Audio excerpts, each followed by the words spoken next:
உயிரே உறவே தமிழே வணக்கம்.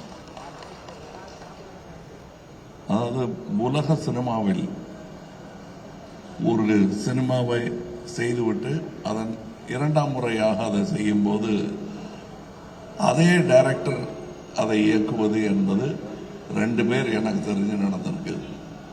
ஒருத்தர் செசில் பி டெமில், இன்னொருத்தர் ஹிச்காக். இவ்வளவுதான் தெரியும். ஏன்னா ஹிச்காக்குடைய 39 ஸ்டெப்ஸ் அவர் கருப்பு வெள்ளையை எடுத்தாரு, அதுக்கப்புறம் அதையே அவர் கலர்ல எடுத்தாரு. அதே மாதிரி செசில் பி டெமில் 10 கமாண்ட்மெண்ட்ஸ்ங்கிற படத்தை கருப்பு வெள்ளையை எடுத்தாரு, திருப்பி அதே கலர்ல எடுத்தாரு. இன்னி வரலும் அது பேசப்படுகிறது. அந்த வாய்ப்பெல்லாம் யாருக்குமே கிடைக்காது. இது சங்கர் அவர்களுக்கு கிடைத்திருக்கிறது. அவருக்கு கிடைத்ததனால் எனக்கும் கிடைத்திருக்கிறது. ஏன்னா PU சின்னப்பா அவர்கள் நடித்த அந்த உத்தமபுத்திரன்ல அதுக்கப்புறம் நடிகர்கள் தான் நடித்தார். அவங்க இல்லை. நான் இருந்து இந்த இரண்டாம் பாகத்தை பார்ப்பது, அதுவும் இந்த இரண்டாம் பாகம் என்னும் ஒரு ஃபேஷன் வருவதற்கு முன்னாடி எடுத்துட்டு வந்தாங்க முதல் பாகத்தை. வேணா ஒரு தற்பெருமை ஒன்று நான் சொல்லிக்கலாம். இதே சாலையில் ஒரு டப்பிங் தியேட்டர் நடந்துட்டு இருந்த போது இந்தியன் படத்தோட டப்பிங் போது நான் சொன்னேன், சார் ரெண்டாவது பாகம் எடுத்துடலாம் அப்படின்னு நான் சொன்னேன். அப்போ அந்த படப்படப்பே எங்களுக்கு அடங்கலை. இது எப்படியாவது ரிலீஸ் பண்ணணும்னு. அப்போ நல்லா தான் இருக்குது சார், இப்போ அதை பற்றி பேசாதீங்க சார் நல்லதில்லை அவருடைய மனம் இருந்தது. ஆனால் முக்கியமாக இந்த ரெண்டாம் பாகம் எடுப்பதற்கு கருவை எங்களுக்கு இன்றும் கொடுத்து கொண்டிருக்கும் அரசியலுக்கு நன்றி. ஏன்னா இந்த கரப்ஷன் இன்னும் அதிகமானதுனால தான் இந்தியன் தாத்தாவுடைய இரண்டாம் வருகைக்கு ஒரு பெரிய அர்த்தமே இருக்கிறது உங்கள் மத்தியில். அந்த அவர்களுக்கும் இது நல்லவங்க கெட்டவங்க எல்லாருக்கும் நன்றி சொல்ற ஒரு விஷயம். இன்னும் சொல்ல போனா இருக்கிறவங்க இல்லாதவங்களுக்கு கூட நன்றி சொல்லணும். இந்த மேடையில் நான் ரொம்ப சந்தோஷமா ஒரு தலைமுறையுடன் நடித்து கொண்டிருக்கிறேன். நான் மதிக்கும் நல்ல நடிகர்கள், என் நண்பர்கள் இப்பொழுது எங்களுடன் இல்லை.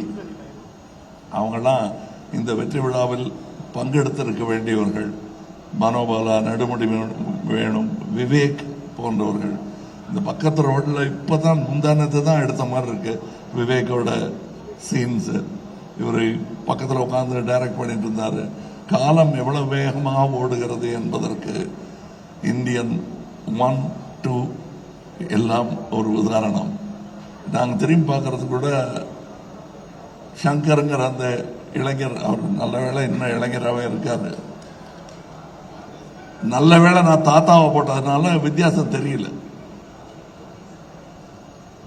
இன்னொரு முக்கியமான ஒரு இந்த மாதிரி மேடைகள்ல வழக்கமா ஒரு 2 பேர் சண்டை போட்டுக்குவாங்க, மாற்று கருத்து இருக்கும். அது இல்லாம போயிடக்கூடாது இதுங்கிறதுக்காக நம்ம ரவிவர்மன் ஒன்று சொன்னாரு, சங்கர் சாரும் கமல் சாரும் நினைச்சாலே இது மாதிரி எடுக்க முடியாதுன்னு. எடுத்திருக்கோம். அதான் இந்தியன் 3. இந்த மேடையில் அதை பேசக்கூடாது.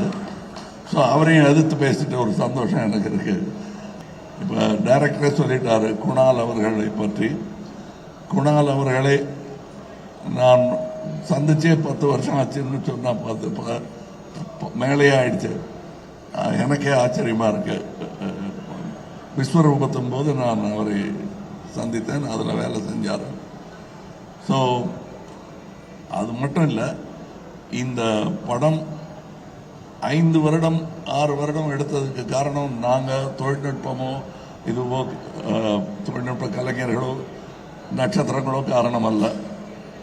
இயற்கை, கோவிட்லேருந்து விபத்துக்கள்லேருந்து பல விஷயங்கள் எங்களுக்கு இடையூறாக வந்தும் அதிலிருந்தெல்லாம் எங்களை மீட்டு தோளில் சுமந்து வந்த லைக்கா நிறுவனத்திற்கும் ரெட் ஜெயண்ட் நிறுவனத்திற்கும் என்றென்றும் இந்தியன் 2ம் 3யும் கடமைப்பட்டது. அதன் வெற்றியை அனுபவிக்க வேண்டும்.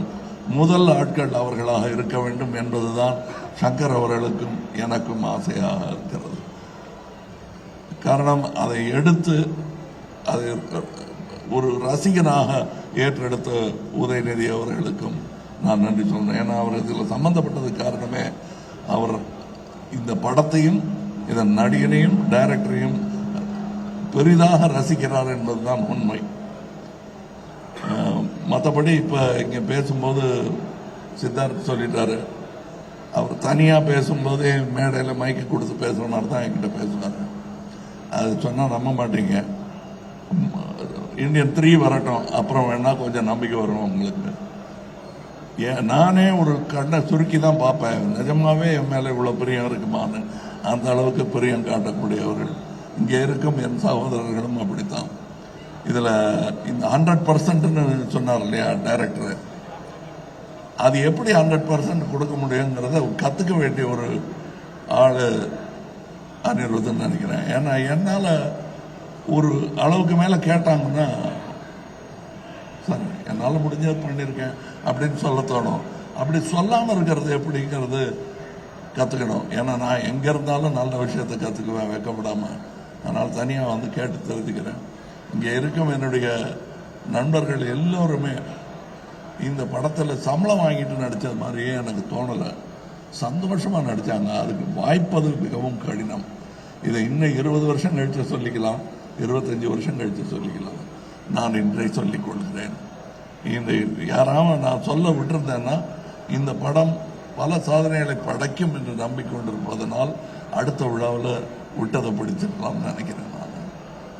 மற்றபடி உங்களுக்கு நான் இதுவரை அமைதி காத்ததற்காகவும் இனி கொடுக்க போகும் உங்கள் பாராட்டு விமர்சனம் அனைத்திற்குமே நன்றி சொல்லி விடைபெறுகிறேன்.